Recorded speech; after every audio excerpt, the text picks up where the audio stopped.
Dans le précédent tuto, le numéro 27, nous avons vu comment tenter d'obtenir des aplats denses en découpant la couche de plastique et d'aluminium qui est sur le support Tetra Pak. Et donc on obtenait des résultats comme ça, donc soit en traitant en uni, soit en traitant avec plusieurs couleurs. Dans le présent tuto, on va voir au contraire comment obtenir des zones parfaitement blanches, enfin, ou presque selon la couleur de votre papier, tout simplement en découpant la matrice.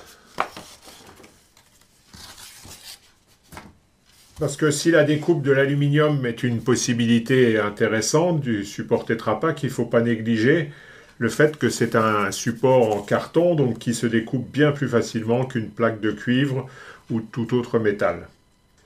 Et il est naturellement possible de combiner sur une même matrice, comme on le verra, la découpe de la couche d'aluminium et la découpe de la matrice elle-même. Alors si vous regardez sur internet les réalisations en gravure sur Tetra Pak, vous devriez tomber assez rapidement sur des gravures avec des coupes de tout ou partie du contour, notamment souvent pour obtenir des ciels immaculés, donc on découpe la partie supérieure de la matrice. Mais l'usage des trous qu'on va voir aussi dans le présent tuto est beaucoup moins fréquent. Dans le tuto sur la préparation des supports, je vous ai montré comment faire des supports bien rectangulaires, bien d'équerre, de manière à ne pas avoir de problème ensuite, par exemple si on veut encadrer la gravure. D'avoir des bords surtout bien parallèles.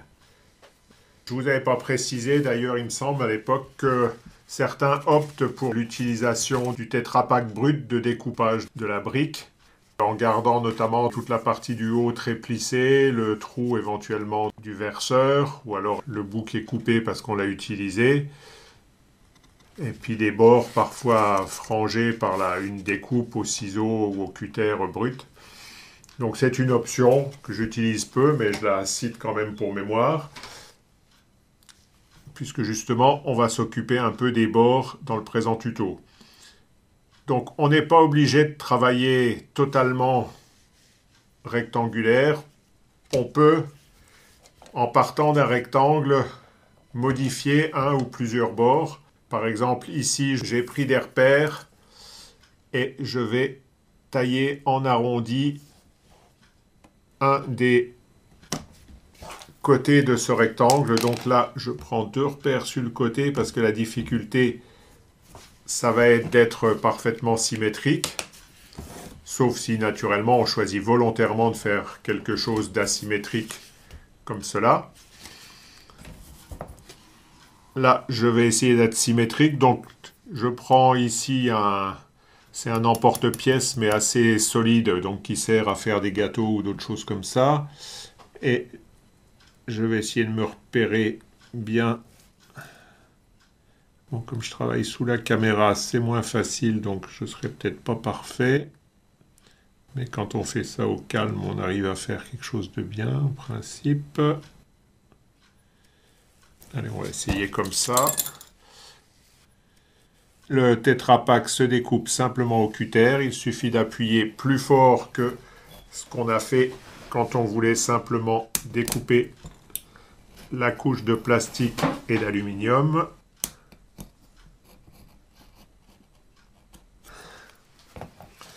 Voilà, là j'ai peut-être pas appuyé assez parce que, comme vous l'avez vu, le cutter se prenait dans le métal. Mais si c'est pas assez, on va repasser un coup. Bon, c'est mieux de couper directement du premier coup. Parce que ce qui est important, c'est d'avoir une découpe bien nette. De ne pas avoir notamment des barbes de carton qui vont retenir l'encre. Bon là, j'aurais dû prendre une lame plus neuve, de manière à avoir une découpe directe. Voilà, donc là j'ai un résultat qui n'est pas fantastique parce que ma lame n'était pas neuve. Bon, vous voyez qu'avec mes marques, je suis à peu près symétrique. Voilà, donc là, je l'ai fait avant de graver ma matrice. Je pourrais le faire après sur une matrice déjà gravée. C'est une question de choix. Bon, ça c'est une première option de faire un simple arrondi. J'aurais pu faire des choses plus orientalisantes comme ça, ou plus gothiques comme ça. Donc il y a des tas d'options possibles. Donc c'est la première option, de partir d'une matrice avec une forme un peu plus originale qu'un simple rectangle. Donc là, on va laisser courir votre imagination. Je vous ai illustré ces matrices avec le sommet découpé. Donc j'ai pris une de celles-ci, celle dont je vous avais dit qu'elle avait un air un petit peu oriental. Donc j'ai poursuivi sur ce thème et donc j'ai dessiné un petit décor un peu oriental. Et puis je l'ai tiré donc en sanguine et puis dans une version polychrome. Donc vous voyez que cette petite mise en forme donne un peu plus de caractère à la scène. Si vous allez sur Internet, comme je vous l'ai dit, vous verrez le plus souvent des découpes sur la partie supérieure de la matrice, donc pour faire un ciel blanc. Bon, c'est ce que j'ai fait ici sur cette étude de pied. Donc là, j'ai découpé non plus une forme géométrique, mais le contour de mon motif sur une partie de celui-ci. Alors même chose, vous essayez de découper bien proprement en suivant bien votre contour. Donc ça va être un peu plus compliqué que de suivre simplement un arc de cercle ou une forme géométrique. La difficulté, c'est notamment comme ici dans les angles rentrants. Donc il va falloir aller suffisamment loin pour que quand vous arrachez la petite partie, il n'y ait pas des barbes de carton qui se forment, donc qui se verraient après, qui vont prendre l'encre après et qui vont se voir sur le tirage. Mais il ne faut pas non plus aller plus loin, parce que là, on verrait par exemple ici le trait qui dépasse, ce ne serait pas joli. Bon, dans le sens là, ce n'est pas un problème puisque ça continue le trait du pied. Mais si dans le sens là, j'étais allé plus loin, ça serait vu sur le dessin, donc ça n'aurait pas été très joli. Donc c'est à peu près la seule difficulté. Pour le reste, si vous avez une lame neuve, un cutter qui fonctionne bien, vous pouvez travailler sur un tapis de découpe, c'est quand même bien pratique. Ça vous donne un résultat plus propre que sur du carton qui est souvent un peu trop mou ou sur du bois qui a des fibres. Donc pas de difficulté particulière. Et ensuite, au tirage, donc on va ancrer normalement, on va faire notre tirage tout à fait normalement.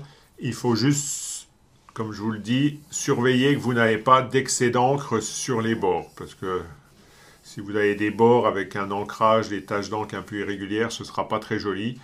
Donc ce que vous pouvez faire, c'est qu'au moment d'ancrer, une fois que vous avez ancré, c'est de passer un petit coup d'essuie-tout sur les bords pour enlever les éventuels surplus d'encre.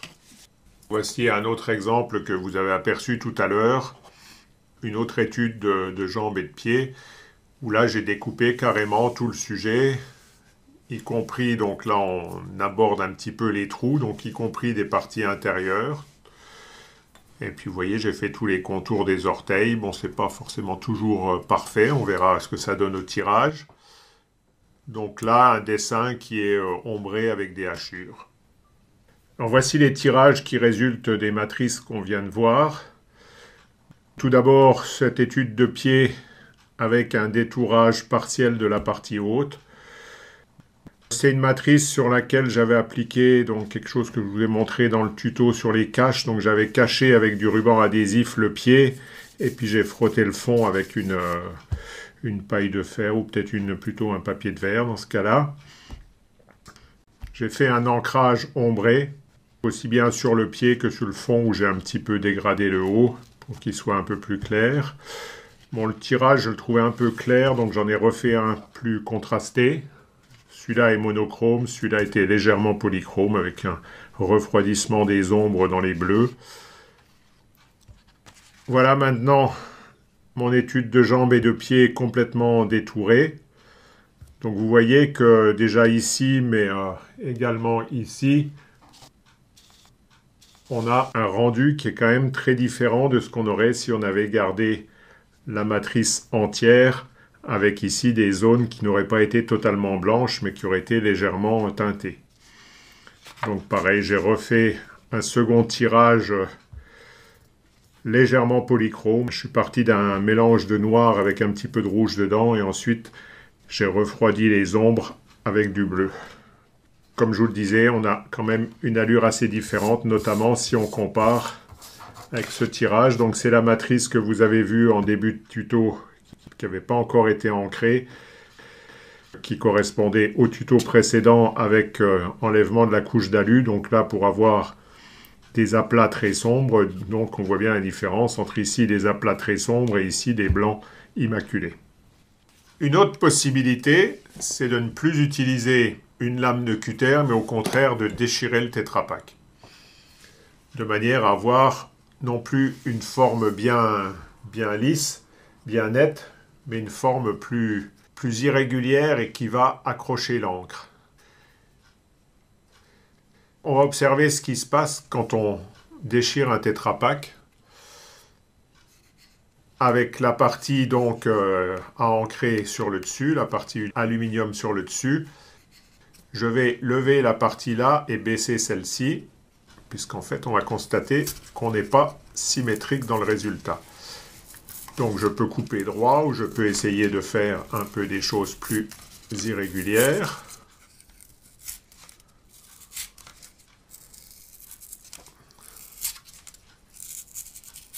Je vais m'arrêter là. Et vous voyez donc qu'on a un résultat qui est différent des deux côtés. Donc la partie que je lève va présenter un bord qui est irrégulier,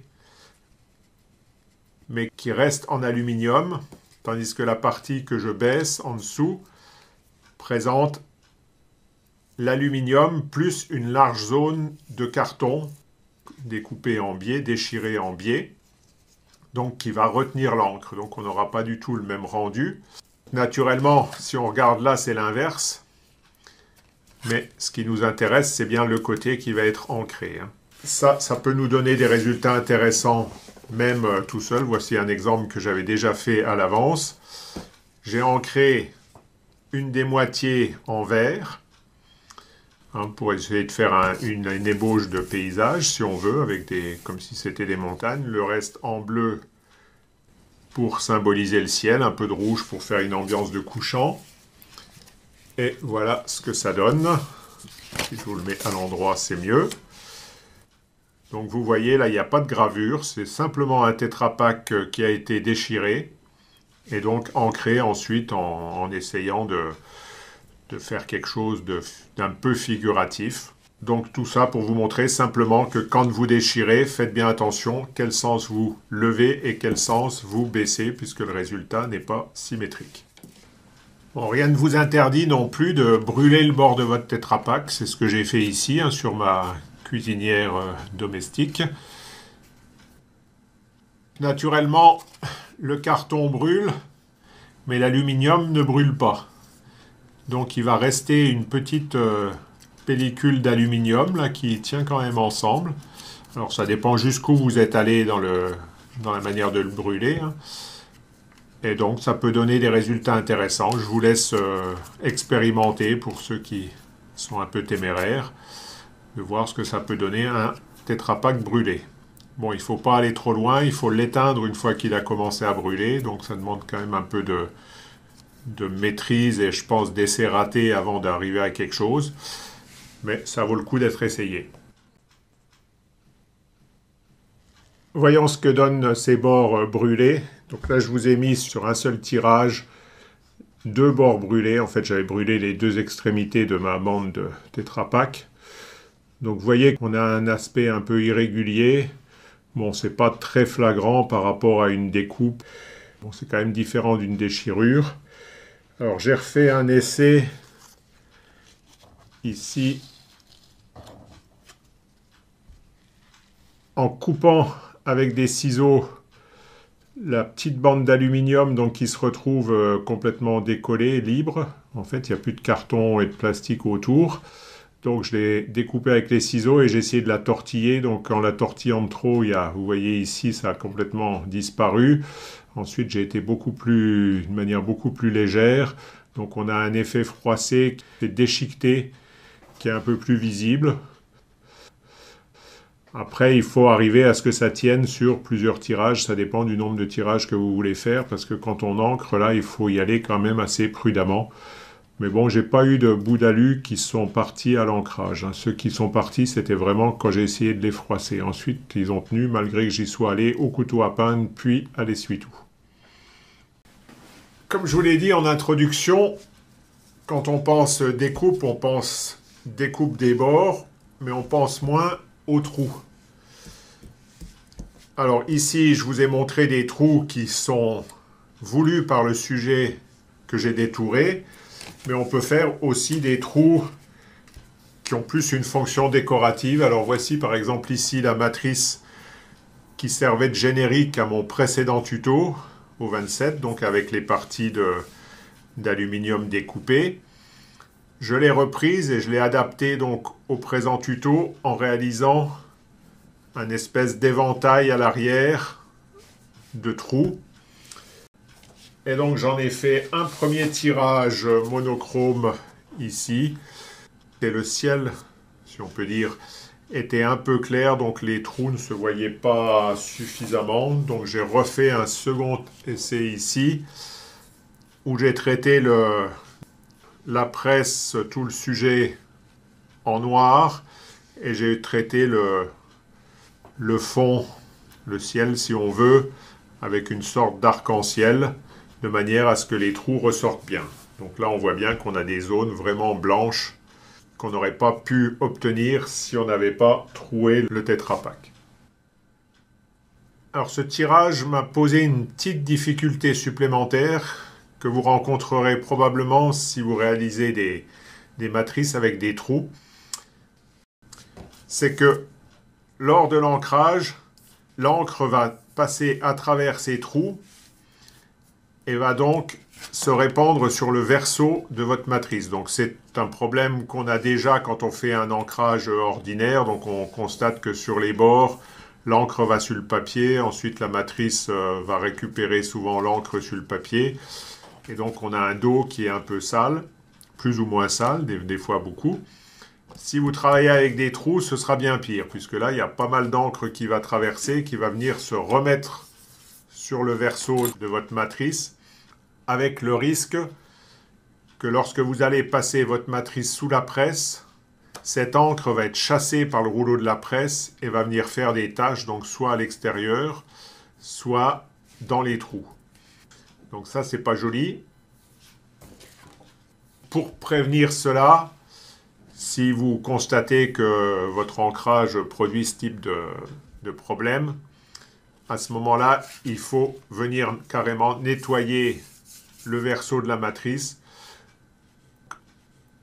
Faites-le une fois que vous avez réalisé l'ancrage, une fois que vous avez un peu travaillé votre ancrage, mais pas encore finalisé, parce que le fait de venir remettre votre matrice à l'envers, bon, sur un papier propre naturellement, et puis frotter pour essayer de nettoyer, parce que vous aurez du mal à le faire sans vous mettre sur un papier, puisque surtout avec les trous, vous avez fragilisé votre matrice. Donc si vous essayez de le faire comme ça, vous risquez de froisser votre matrice. Donc c'est quand même plus prudent de le faire sur une feuille. Vous venez frotter la matrice, mais le fait de poser votre matrice sur une feuille, vous risquez de perturber votre ancrage. Donc vous le faites quand il est déjà bien avancé, que vous n'allez plus remettre d'encre dans les trous, mais quand il n'est pas encore totalement finalisé, de manière à ne pas l'abîmer. Et si le fait de retourner a un impact sur votre ancrage, il sera toujours temps de corriger ces impacts en finalisant l'ancrage. Comme je vous l'ai déjà dit, la réalisation des trous demande quand même une minutie, une bonne précision dans la réalisation des découpes. Vous voyez que je ne suis pas parfait. Ici, j'ai un petit peu débordé, donc ça me fait une petite marque qui se voit un petit peu là au tirage. Là, il y a une petite rayure aussi qui doit être un petit raté aussi dans la réalisation des trous. Je ne suis pas toujours hyper précis. Donc ceci peut donner l'idée d'utiliser des emporte-pièces, soit au lieu du scalpel, soit en plus du scalpel. Donc pour vous donner un premier exemple, voici une matrice que j'avais faite, je ne sais plus, peut-être pour un tuto précédent, je ne me rappelle plus. Vous vous rappelez peut-être mieux que moi. J'ai repris la matrice Et j'ai traité tous les petits ronds là en les coupant avec des emporte-pièces. Je vous montre de suite le résultat. Donc on voit qu'on a des petits points qui sont bien blancs, qu'on n'aurait pas pu obtenir si blancs si on n'avait pas utilisé cette technique, surtout que là, j'en ai profité pour garder un fond relativement dense. Je n'ai pas complètement essuyé. Alors, quels outils on peut utiliser pour faire ce type de petits ronds? Il y a l'emporte-pièce classique. Donc là, je vais protéger avec un morceau de bois. Et puis donc là, en porte-pièce classique, c'est celui-là qu'on connaît bien, hein, donc avec la partie circulaire qui coupe, les copeaux qui sont évacués par cette petite fente. Donc on pose, on utilise un marteau et on a un trou qui est bien net. Donc si vous voulez faire plusieurs diamètres, il faut naturellement avoir des emporte-pièces de différents diamètres. Il y a cette version que vous connaissez certainement, donc qui est utilisée par les cordonniers, qui fonctionne également. L'inconvénient, c'est qu'on est limité par l'écart entre l'emporte-pièce et puis le fond de la pince, donc qui va nous empêcher d'aller plus loin. Mais vous voyez que sur un Tetra Pak de cette largeur, j'accède facilement. Donc sur un Tetra Pak d'une largeur à peu près comme ça, je peux accéder à tous les points de mon Tetra Pak. Donc je vais essayer ici. Alors il faut en avoir un de bonne qualité. Et je vous conseille de tourner un petit peu comme ça. Parce qu'on en trouve dans le commerce qui sont de pas bonne qualité. Si l'emporte-pièce n'arrive pas parfaitement perpendiculairement au support en laiton, vous aurez une coupe qui sera incomplète. Mais bon, là c'est pratique parce qu'on a plusieurs diamètres disponibles. Il suffit de tourner pour les avoir. Alors une autre version que j'aime bien, que j'ai trouvée dans les affaires de mon épouse, c'est la version un peu modernisée du premier que je vous ai présenté. C'est d'ailleurs celle que j'ai utilisée pour faire ce résultat-là. C'est un emporte-pièce qui pivote quand on appuie sur le manche. Il est disponible avec plusieurs diamètres, donc il faut simplement changer la pointe pour avoir un diamètre différent. Donc il y a les pointes de rechange ici, à vos différents diamètres. Donc on choisit son diamètre. Et ensuite, il suffit d'appuyer sur le manche. Alors si on n'appuie pas très fort, il faut arriver à doser, mais si j'appuie pas très fort, voilà, et que j'utilise ensuite le scalpel pour lever, je peux réussir à enlever uniquement la couche d'aluminium. Et donc là, c'est un complément au tuto précédent. Donc j'ai un rond bien rond où là, j'ai découpé la couche d'aluminium. Donc j'aurai une partie dense. Si j'appuie plus fort, donc je vais essayer de vous le faire à côté. Et comme je ne suis pas bien en face à cause de la caméra, c'est moins facile. Voilà. Là, j'ai avec le même emporte-pièce un trou, donc qui n'est pas exactement du même diamètre apparent à cause de la cuvette que fait l'emporte-pièce. Donc il faut en tenir compte. Et donc, 3 moyens d'obtenir des trous bien nets de différents diamètres selon les besoins qu'on a.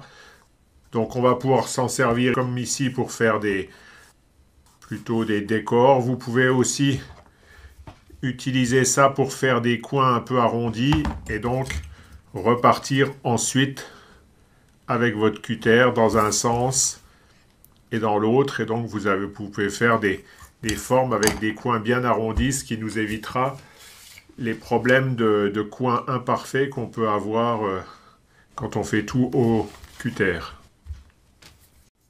Alors on peut utiliser aussi une perforatrice, hein, naturellement une perforatrice de bureau pour avoir des trous, mais là on n'a plus qu'un diamètre de trou disponible, diamètre standard des perforatrices.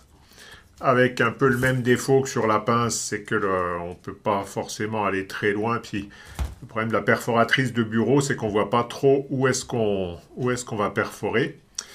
Mais ce qui peut être intéressant, c'est les petites perforatrices qu'on trouve maintenant donc dans le matériel de scrapbooking et autres, avec un motif. Donc ici, j'ai un petit instrument de musique. Je passe et j'ai fait un trou en forme d'instrument de musique. Donc ça existe avec des petites fleurs, des choses comme ça. Bon, là, on va être plus dans la déco que dans la création artistique proprement dite. Voyons le résultat de tous ces trous réalisés donc avec des emporte-pièces ou des perforatrices sur un tirage. Donc ici, le premier trou donc, qui a été fait avec l'emporte-pièce au marteau. Ici, avec la pince à emporte-pièces multiples disposées en cercle. Ici, juste l'enlèvement de la couche d'aluminium avec l'emporte-pièces en bout interchangeable. Et enfin, ici, là, le même embout du même diamètre avec une perforation complète. Donc là, on se rend compte que le diamètre apparent apparaît un peu plus grand. Donc si vous voulez faire des choses précises, faites un essai avant pour mesurer le diamètre qui va apparaître sur votre résultat, sur votre tirage. Bon, ici, pour mémoire, l'utilisation des ciseaux cranteurs de couturière. Je vais garder précieusement ça parce que ça me servira. Comme pour la pince, toujours, on a le problème. Deux problèmes. D'ailleurs, le premier, c'est que c'est difficile de viser exactement avec ce type d'outil. Et le deuxième, c'est qu'on a toujours une limite d'espace. On ne peut pas aller plus loin que là. Mais il existe d'autres emporte-pièces sophistiqués qui n'ont pas ce problème parce qu'ils fonctionnent avec un aimant. Donc ici, je vais mettre ma forme ici. Donc il y a une partie négative, une partie positive, donc avec la partie qui vient appuyer. Je vais mettre ici. Alors, il y a une difficulté aussi, c'est qu'un peu pareil, il faut prendre des repères pour arriver, si on veut faire des choses très précises. Il y a un système d'aimant qui permet aux deux parties de se fixer parfaitement en face l'une de l'autre. Bon, ça demande un peu de force pour être sûr qu'on est bien arrivé à fond. Et on obtient un résultat donc, qui est tout prêt. Donc c'est pour ça que je dis c'est plus de la déco que de la création artistique. Mais ça peut être utile, donc si vous voulez faire des cartes de vœux, des choses comme ça. Si vous en mettez plusieurs en face de l'autre, on va pouvoir faire un marque-page par exemple. Voilà, là j'en ai aligné quelques-uns. J'ai fait un autre essai ici avec un second emporte-pièce avec une forme différente. Bon, vous voyez que là j'ai quand même eu un problème, c'est parti tout de travers. Je n'avais pas pris de repères corrects. Mais vous voyez, en prenant des repères corrects, on arrive à bien aligner avec un écartement régulier, à peu près régulier entre les différents motifs. Bon, là, on voit que j'ai un petit peu dévié. Celui-là n'était pas parfait, c'était le premier. Mais voilà, il ne faut pas hésiter à tracer au feutre des repères sur le support pour bien se caler. Bon, là, celui-là a des traits, ça aide un peu, mais les traits ne sont pas toujours au bon endroit. Ou alors, il faut remettre des petits traits de feutre là où on veut pour se caler. Et puis, faire attention, c'est qu'au moment où on met l'aimant, ça a tendance à bouger.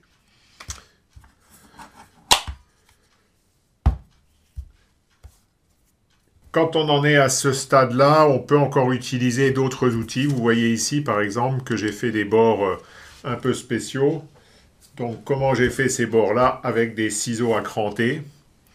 Donc, la première chose à laquelle on va penser, c'est le ciseau à cranter bêtement de couturière. Donc, que vous trouvez en brocante parfois, ou alors neuf, mais bon, c'est un peu dommage. Voilà, donc qui va nous faire un cran régulier. Mais il existe maintenant des matériels toujours spéciaux pour le scrapbooking, qui vont nous permettre de faire des motifs différents. Alors si les ciseaux sont pas assez longs, qui vont pas au bout, donc là c'est un peu la difficulté, c'est qu'il faut bien se recaler exactement pareil pour pouvoir continuer sans qu'on voit le raccord. Donc vous avez des ensembles de ciseaux de ce type-là qui se... Bon, je ne veux pas faire de la pub pour une marque ou une autre, hein, donc avec une paire de ciseaux et des motifs interchangeables. Bon, c'est pas de la grande qualité, hein, c'est du plastique, mais même en plastique, ça fonctionne pour couper du Tetra Pak. Là, c'est pareil, je ne suis pas allé au bout, donc je refais mon raccord. Donc vous voyez, ça fonctionne bien, il n'y a pas de problème. Ce qui me fait penser à vous préciser une chose, quand vous utilisez les petits emporte-pièces perforatrices à motif, ça fonctionne bien sur le Tetra Pak des briques de lait ordinaires d'1 litre. Méfiez-vous avec les briques de jus de fruits qui sont en plus grand format, parce que ça j'en ai jamais parlé, parce que pour le moment ça nous a jamais posé de problème. Les Tetra Pak n'ont pas tous la même épaisseur. Donc en particulier les briques de jus de fruits, les briques de 2 litres, c'est du Tetra Pak plus épais.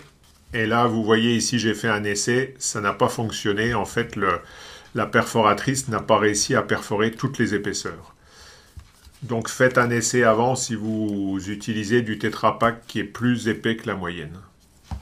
Voyons maintenant les tirages qui résultent de ces découpes avec des emporte-pièces un peu plus sophistiqués. Vous ne tenez pas compte du cœur rouge, on en parlera tout à l'heure sur un autre exemple. Sur ce premier exemple, j'ai fait un ancrage à la sanguine au couteau à peindre et ensuite je l'ai homogénéisé à l'essuie-tout. Vous voyez, comme je vous le disais, que sur ces zones notamment de tout petits trous, il y a eu accumulation d'encre et que ça se voit au tirage. Donc on n'a pas des petits points blancs bien nets, on a des points où on a du blanc bien net et du brun bien foncé. J'avais nettoyé assez sommairement le verso, mais il faut nettoyer plus correctement. Alors c'est ce qu'on va voir sur un autre exemple. J'ai dû vous dire dans le tuto précédent que lorsqu'on découpe la couche de plastique aluminium, il faut ensuite éviter de laver la matrice puisque l'eau va pénétrer par le carton qui est mis à nu. C'est vrai aussi si vous faites des découpes. Ici par exemple, j'ai exceptionnellement lavé cette matrice à l'eau et au savon et on voit que l'eau s'est immiscée notamment sous les pointes ici et donc les pointes se sont déstructurées. Et donc là, quand je vais ancrer, je risque d'avoir des problèmes, je risque d'arracher les pointes maintenant. La couche de plastique aluminium du dessus a tendance à gondoler sur 1 ou 2 mm autour de chaque découpe. Là, on voit même que c'est décollé sur toute la largeur, c'est en train de se décoller sur toute la largeur. Donc, évitez de laver à l'eau vos matrices quand vous avez fait des découpes. Donc ici, sur l'autre exemple que j'avais fait avec un emporte-pièce qui était parti un peu de travers. Donc ici, un ancrage totalement au couteau à peindre. Donc je n'ai pas utilisé du tout de papier essuie-tout. On voit qu'au niveau des petits trous, on s'en sort pas trop mal. Il y a quand même des bavures par-ci, par-là. Malgré un travail assez soigné. Donc j'ai bien retourné ma matrice après l'ancrage. Je l'ai bien retournée. J'ai essuyé sur un papier propre. J'ai même changé plusieurs fois de papier. Donc si vous travaillez avec des perforations, n'hésitez pas à changer sans arrêt le papier sur lequel vous travaillez. Donc vous tournez les pages de la revue sur laquelle vous travaillez pour être toujours sur du papier propre. Et vous essuyez au verso jusqu'à ce qu'il n'y ait plus d'encre qui sorte des trous. Vous verrez que quand vous frottez, il y a de l'encre que le papier essuie-tout vient chercher dans les trous et qui ramène sur la matrice. Donc vous essuyez tant qu'il y en a par l'envers et ensuite vous venez finir votre ancrage au recto. Donc malgré ces petits défauts, bon, on a un résultat qui n'est pas inintéressant, donc avec un effet de couteau à peindre qui donne un peu de texture à la matrice. Alors voici un résultat, deux résultats même, deux exemples, où là on n'a pas de défaut, on n'a pas de... Si là il y a des petites taches quand même, donc on va dire qu'on n'a pas trop de défauts, mais les taches là viennent peut-être d'autre chose. On n'a pas trop de défauts pour la simple raison que j'ai travaillé sans couteau à peindre. Dans la mesure où je travaille une matrice sur laquelle il n'y a aucune gravure, il n'y a que des trous, je n'ai aucune utilité de travailler avec un couteau à peindre. Donc je vous rappelle, le couteau à peindre, il est là pour bien rentrer l'encre dans toutes les gravures. Donc là, il n'y avait pas de gravure, donc j'ai ancré simplement à l'essuie-tout. J'ai déposé un peu d'encre sur une palette et ensuite j'en prends à l'essuie-tout et je viens la déposer sur la matrice. Ensuite, j'homogénéise. Donc là, je l'ai fait en mettant plusieurs couleurs. Hein. Donc j'ai fait d'abord le bleu, ensuite une bande de vert, une bande de jaune, une bande de rouge, naturellement avec des essuie-tout propres à chaque couleur. Et ensuite, j'ai fait mon tirage. Et donc là, j'ai beaucoup moins de problèmes puisque en travaillant à l'essuie-tout, je ne fais pas pénétrer d'encre dans les différents petits trous. Alors, ce cœur rouge, je pense qu'un certain nombre d'entre vous ont deviné.